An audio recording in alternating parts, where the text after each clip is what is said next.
चने की फसल में सबसे ज़्यादा जो रोग लगते हैं, जैसे उकटा रोग है, झुलसा रोग है, जो जड़ गलन वाले, जो तना सड़न वाले जो ये रोग हैं, यह चने की फसल में सबसे ज़्यादा लगते हैं।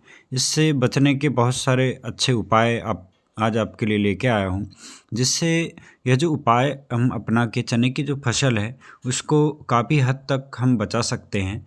और जो ये जो उकटा रोग है, ये जो झुलसा रोग है, इससे चने की फसल को हम बचाने का भरपूर प्रयास करते हैं, जिससे हम जो उत्पादन है चने की फसल में हम जो उत्पादन लेते हैं उसमें कोई कमी ना आए। चैनल पे अगर आप नए हैं तो चैनल को सब्सक्राइब ज़रूर कर लें। वीडियो अगर पसंद आए तो वीडियो को शेयर ज़रूर करें। चलिए बात करते हैं कि चने की फसल में जो मुख्य जो रोग है, उकटा रोग है, झुलसा रोग है, जड़ गलन जो रोग है, जड़ सड़न जो रोग है, इससे चने की फसल को हम बचाने का सही उपचार कैसे करें। रोग है शुरुआती में दौर में थोड़ा थोड़ा रहता है, और बाद में यह जो रोग है पूरे फसल को बाद में घेर लेता है, जिससे जो उत्पादन हमारा बहुत घट जाता है। फिजोरियम ऑक्सीस्पोरम जो रोग है, यह जो फफूंद है, इसकी वजह से चने में जो बीज और जो जनित यानी मृदा जनित जो बीमारी है वह फैलती है। इस रोग से जो पौधे की जो पत्तियां हैं वो धीरे धीरे पीली पड़ती है और उसके बाद सूख जाती है, और इसके बाद जो पूरा पौधा मुरझा कर मर जाता है, जिससे जो चने की फसल में धीरे धीरे यह रोग फैलते जाता है। जो ग्रसित जो पौधा रहता है उसकी जड़ में अगर आप उसकी जड़ को फाड़ते हैं तो उसमें आप काला जो यानी काला धब्बा दिखाई देता है, काली संरचना जो दिखाई देती है, इससे रोग की यही मुख्य पहचान है।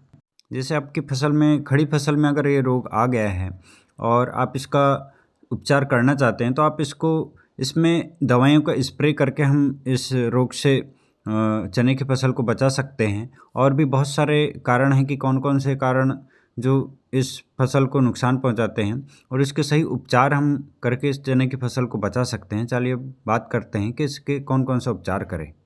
वैसे तो गर्मियों में जब हम चने की फसल जहाँ जिस खेत में हम बुआई करते हैं, गर्मियों में उसकी गहरी जुताई करके आप मई के महीने में इसकी गहरी जुताई कर दें। जैसे उकटा प्रतिरोधी जो जातियाँ हैं उनका चयन करके हम चने की बुआई कर सकते हैं। जब भी आप चने में सिंचाई करते हैं तो सिंचाई बहुत ज़्यादा मात्रा में नहीं करना चाहिए, है ना। चने की फसल में पानी का भराव नहीं रहना चाहिए। चने की फसल में आप जब भी सिंचाई करते हैं तो उसमें हल्की सिंचाई करने से चने की फसल पीली भी नहीं पड़ती है।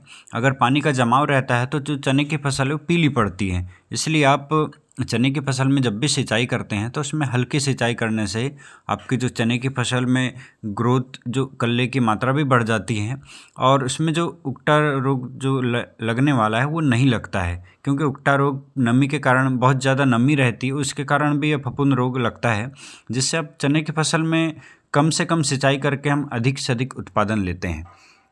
आइए बात कर लेते हैं कि इसका सबसे पहले नियंत्रण कैसे करें, कौन सी दवा का इस्तेमाल करें, जिससे हम चने की फसल में जो उकटा रोग है, जैसे झुलसा रोग है, जड़ गलन जो रोग है, तना सड़न जो रोग है, चने की फसल को हम कैसे बचा सकते हैं।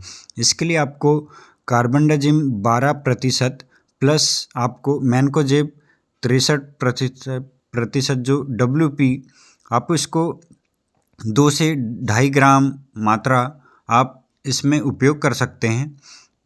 यह ट्राइकोडर्मा विरिडी जो हैं 10 ग्राम प्रति किलो बीज की दर से आप इसको उपचारित कर सकते हैं। जैसे 10 ग्राम जो दवा है इसको 1 किलो बीज के हिसाब से उपचारित कर सकते हैं। जैसे मान ली खड़ी फसल में अगर इसकी जो रोकथाम कैसे करें, ये तो हो गए बीज उपचारित करके बोने की। अगर खड़ी फसल में जो उकटा रोग है, उकटा रोग को कार्बेंडाजिम 12% और मैनकोजेब 63% आप इसको 500 ग्राम, यह जो दवा है 1 एकड़ में इसमें आप छिड़काव कर सकते हैं। 1 एकड़ में छिड़काव करने के लिए 200 लीटर पानी में मिलाकर पूरे खेत में आप छिड़काव कर सकते हैं।